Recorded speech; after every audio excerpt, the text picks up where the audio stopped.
The desperate Plaith, crystalline towers of Kythy Prime, caught the light of 3 moons, casting rainbow patterns across the floating gardens where children once played. Now those gardens burned, and the children huddled in underground shelters, while their world died above them. Ambassador Thylos pressed his 4-fingered hand against the communication console, his pale blue skin flickering with bioluminescent distress patterns. The Kythy had evolved as peaceful herbivores on a garden world where the weather never varied more than a few degrees and predators had gone extinct millennia ago. They had built their civilization on cooperation, trade, and the pursuit of avu, knowledge. War was as foreign to them as breathing underwater. The enemy that descended upon them 3 days ago had no interest in their philosophy or art. The Void Reapers, as the galactic community had named them, were systematic harvesters of biological material. They moved from world to world like a plague, stripping planets of all organic matter to fuel their endless expansion. No one knew where they originated or what drove them beyond an insatiable hunger. Through the transparent walls of the emergency command center, Thylos watched another city district disappear beneath a cloud of nanobots. The microscopic machines broke down everything they touched into component molecules, leaving only bare rock behind. The Kythy's energy shields, designed to deflect asteroids and solar radiation, were useless against an enemy that attacked at the molecular level. Ambassador, our defensive satellites have fallen, reported Chief Scientist Merrick, his usually melodious voice cracking with fear. The Reapers are adapting to our pulse weapons faster than we can recalibrate them. Thylos turned to face the assembled council, seeing his own despair reflected in their bioluminescent patterns. The Kythy communicated as much through their natural light displays as through speech, and the room pulsed with waves of orange fear and purple grief. "How many of our people have we evacuated?" he asked, though he dreaded the answer. 12 million out of 8 billion, Merrick replied. "The transport ships can't break through the Reaper blockade. They're being consumed before they can reach jump distance." The floor shuddered as another section of the city's support structure failed. Outside, a Reaper harvester the size of a small moon descended through the atmosphere, its surface writhing, with billions of collection tendrils. The very air around it turned gray as atmospheric particles were stripped away. "Send the universal distress signal," Thylos commanded, his pattern shifting to the deep red of absolute determination. "Every frequency, every language we know. If we cannot save ourselves, perhaps our deaths can warn others." "Ambassador," another council member interjected, "who would risk their own worlds to save strangers? The Reapers have destroyed 17 civilizations. No one has been able to stop them." Thylos moved to the transmission array, his long fingers dancing across the controls. "Then we make it worth their while. Transmit everything: our scientific databases, our star charts, our cultural archives. Someone, somewhere, might find value in preserving what we've built." The quantum transmitter hummed to life, sending messages across thousands of light years in seconds. Thylos spoke into the recorder, knowing these might be the last words his species ever shared with the universe. "This is Ambassador Thylos of Kythy Prime. Our world falls to an enemy that consumes all life. We are a peaceful people who have harmed none, yet we face extinction. Our children sing songs of hope in shelters that will soon become tombs. We offer all our knowledge, our technology, our eternal gratitude to anyone who can help. Please, if anyone hears this, know that the Kythy lived, that we created beauty, that we loved our children. Don't let us disappear into silence."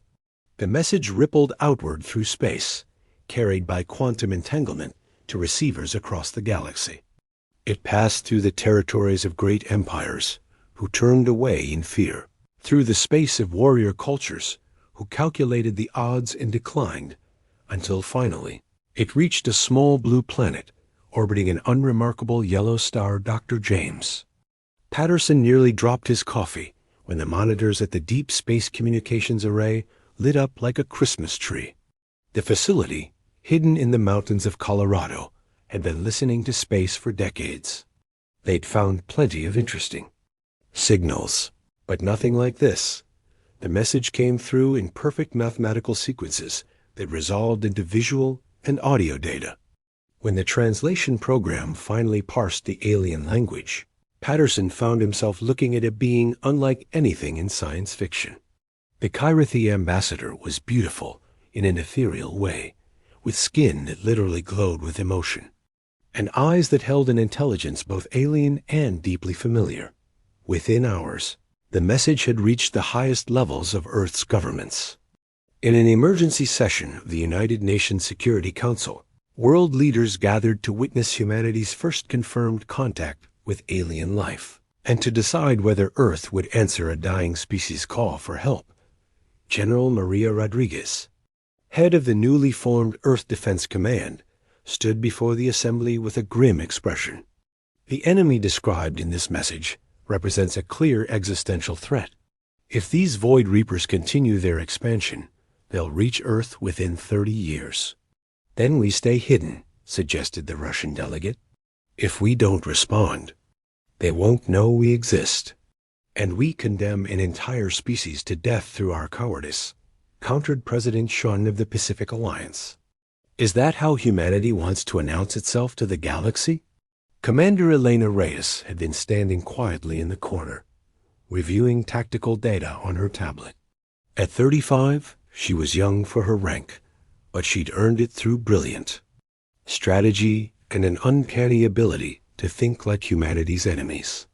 She'd studied every military conflict in human history, from ancient tribal wars to modern insurgencies, and she understood something fundamental about human nature that the politicians seemed to be missing. We're predators, she said suddenly, causing the room to fall silent. Every other species that received this message evaluated it through the lens of preservation. But humans? We evolved on a death world. We survived ice ages, plagues, predators that hunted us in the dark. We didn't become Earth's dominant species by running from fights. She stepped forward, addressing the assembly directly. These Void Reapers have never faced anything like humanity. They consume peaceful civilizations that don't understand warfare. But we've been perfecting the art of killing for our entire existence. We've turned it into a science. You're suggesting we can defeat an enemy that's destroyed 17 civilizations? The British Prime Minister asked skeptically. I'm saying that every one of those civilizations fought like prey. Reyes replied. They used defensive strategies, energy shields, and weapons designed by peaceful minds. Humans fight like predators. We use deception, psychological warfare, and we're willing to do whatever it takes to win. President Mitchell of the United States stood up. Commander Reyes, are you volunteering to lead this mission? I'm volunteering to show the galaxy what happens when you wake up the sleeping giants, Reyes said with a fierce smile. Give me our best ships, our nastiest weapons, and crews crazy enough to fly into hell. We'll bring those Kythy children home. The debate continued for hours, but the outcome was never really in doubt. Humanity had spent its entire existence preparing for this moment without knowing it.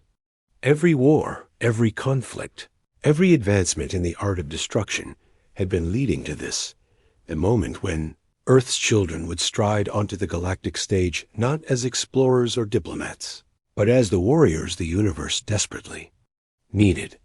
Within 72 hours, Earth's hidden military shipyards came alive with activity. The vessels being prepared weren't the sleek, beautiful ships of science fiction. They were angular, armored brutes built with one purpose: to deliver devastating firepower while taking enormous punishment. Human ships were flying tanks, designed by a species that had learned warfare in gravity wells and atmosphere, where every ounce of armor mattered. Asterisk. The weapons loaded onto these ships would have horrified the peaceful species of the galaxy. Fusion warheads that could crack moons, kinetic kill vehicles that turned simple metal rods into planet crackers when accelerated to near-light speed, and chemical weapons that could eat through any known material. But the most fearsome weapon humanity brought wasn't technological, it was the human mind itself, evolved through millions of years of conflict to find weakness in any enemy. Commander Reyes stood on the bridge of the EDS Vengeance, watching her fleet of 200 warships prepare for humanity's first interstellar military operation. Her crew was handpicked from Earth's elite forces soldiers, who had proven themselves in the most hostile environments Earth could offer. They were warriors who had fought in Arctic wastelands, burning deserts, and the vacuum of space itself. All ships report ready for jump, her navigation officer announced.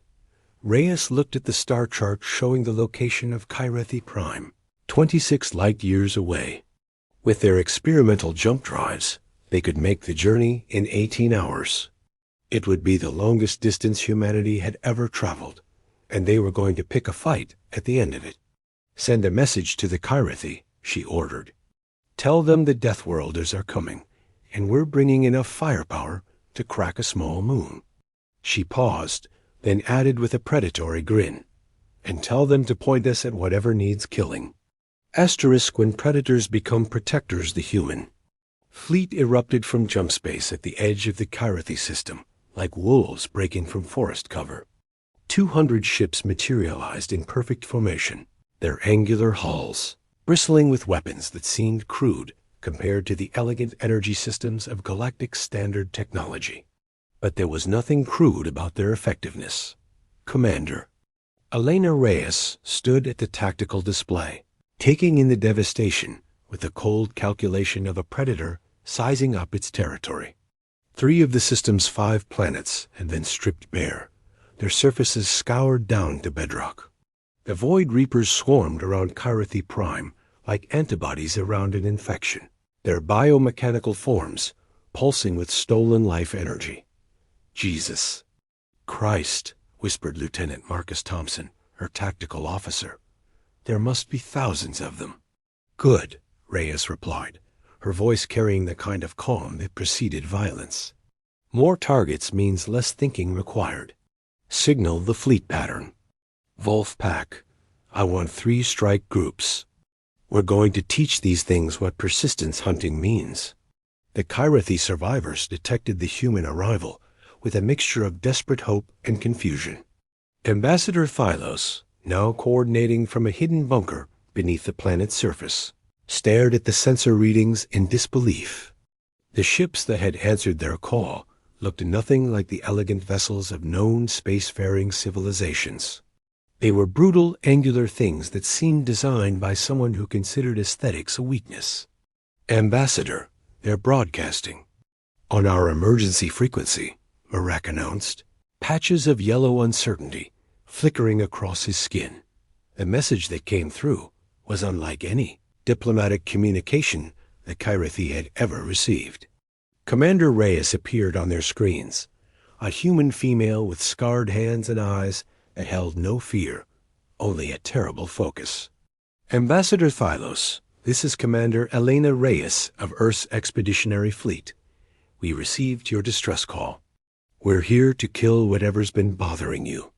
I need tactical data on these Void Reapers, weaknesses, behavior patterns, anything you've learned." Thylos's patterns shifted to confused violet. "Commander, we must warn you the Reapers adapt to any weapon used against them. Energy weapons, projectiles, even antimatter charges. They absorb and counter everything." Reyes actually smiled at this. "They adapt to logical attacks from civilized species. Let's see how they handle weapons designed by paranoid monkeys who spent their evolution being hunted by everything with teeth." She turned to her crew. "Deploy the psychological warfare package." What happened next broke every rule of civilized warfare the galaxy had established. The human ships began broadcasting on every frequency, not communications or warnings, but something far more primitive. They transmitted the sounds of Earth's predators, the roar of lions, the howl of wolves, the shriek of eagles. They broadcast human war cries from every culture and era, creating a cacophony of aggression that had no tactical value except one. It announced that something fundamentally different had entered the battlefield. The Void Reapers, driven by collective intelligence, they had never encountered irrational aggression, paused in their consumption of Kythy Prime. Their biomechanical forms turned toward the human fleet, sensing new biomass to harvest. "They're taking the bait," Thompson reported. "Reaper fleet is breaking off from the planet and moving to intercept." "All ships, execute Crazy Oven," Reyes commanded. The human fleet scattered in what appeared to be complete chaos. Ships flew in seemingly random directions, some diving toward the system's sun, others heading for the asteroid belt. To any observer, it looked like panic. But humans had learned something from millions of years of being both predator and prey. Controlled chaos was the ultimate weapon against an enemy that relied on patterns. The Reapers, programmed to pursue and consume efficiently, split their forces to chase the fleeing human ships. It was exactly what Reyes had anticipated. As soon as the Reaper fleet divided, the human ships suddenly reversed course with impossible coordination, each strike group targeting isolated clusters of enemy vessels. "Fire everything," Reyes ordered with savage satisfaction. The first wave wasn't energy weapons or exotic particles. The humans launched simple kinetic projectiles, chunks of metal accelerated to significant fractions of light speed. The Reaper's adaptive shields, designed to counter sophisticated energy weapons, offered little resistance to pure, brute force physics. Railgun rounds punched through biomechanical hulls like bullets through paper. But that was just the beginning. The real surprise came when those projectiles detonated inside the Reaper ships, releasing not explosives, but something far worse: gray goo. Humanity had banned self-replicating nanotechnology on Earth after nearly destroying themselves with it. But they'd kept the research locked away in military vaults for a day when the survival of the species might depend on unleashing their most terrible creations. That day had come. The nanobots spread through the Reaper ships like a virus. But instead of consuming biomass, they did something simpler. They reproduced endlessly, clogging systems, jamming biological processes, turning the Reaper's own consumption mechanisms against them.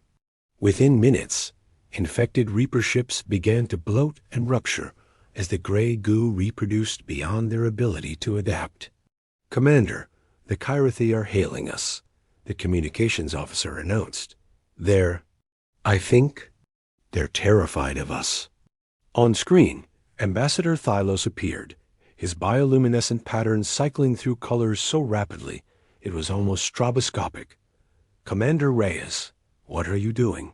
"Those weapons. They're abominations.